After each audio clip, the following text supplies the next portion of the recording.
Bangladeshi street ফুডের তালিকায় চটপটির স্থান প্রথম দিকেই থাকবে। আমরা বাংলাদেশের বিভিন্ন স্থানে হরেক স্বাদের চটপটি খেয়েছি, কিন্তু আজকে এমন একটা চটপটি সম্পর্কে আপনাদেরকে জানাবো যার তৈরি প্রণালী যেমন বিচিত্র, ঠিক তেমনই স্বাদের দিক থেকেও এর ভিন্নতা রয়েছে। চলুন দেখে আসি কুষ্টিয়ার সেই বিচিত্র ঠান্ডা চটপটি, যার ভিন্নতর মেকিং প্রসেস এবং স্বাদ কেমন।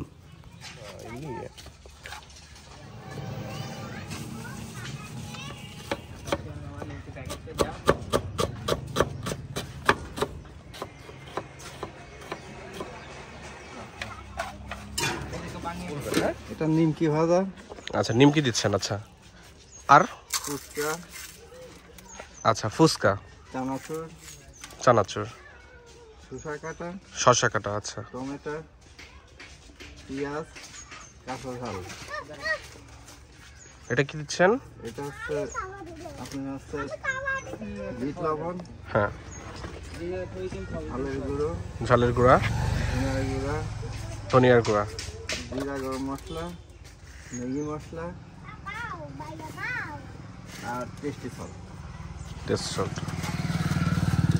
আচ্ছা, এটাকে আপনি মাখাচ্ছেন, তাই তো? সাথে কি আছে? সিদ্ধ আলু, না? জি।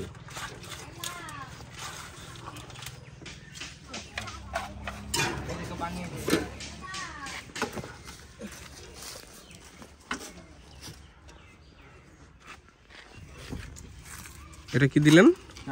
চানাচুর, ফুচকা।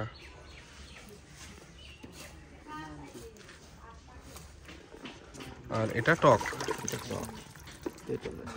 আচ্ছা,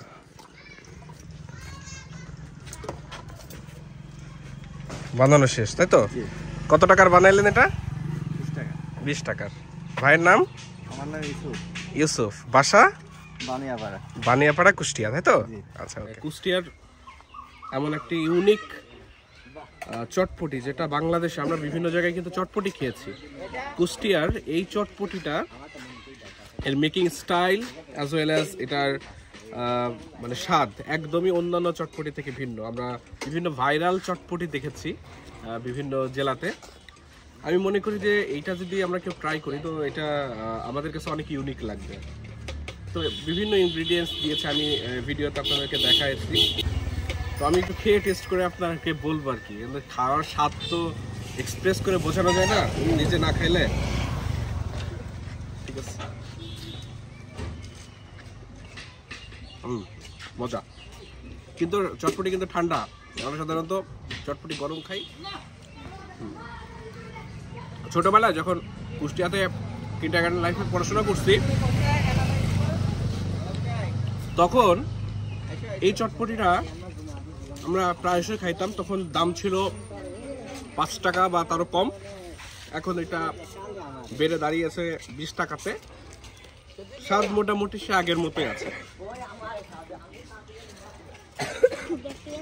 কুষ্টিয়াতে যদি কখনো কেউ আসেন, অ্যাটলিস্ট এই চটপটিটা আপনারা ট্রাই করতে পারেন। কুষ্টিয়ার মোটামুটি অনেক জায়গাতেই মনে হয় এরকম চটপটি পাওয়া যায়, তাই না? এর মধ্যে আমরা আজকে খাচ্ছি, এটা হলো বানিয়াপাড়া গ্রাম, কয়া ইউনিয়ন, না? আর কুমারখালী থানা আর কুষ্টিয়া জেলা। ধন্যবাদ।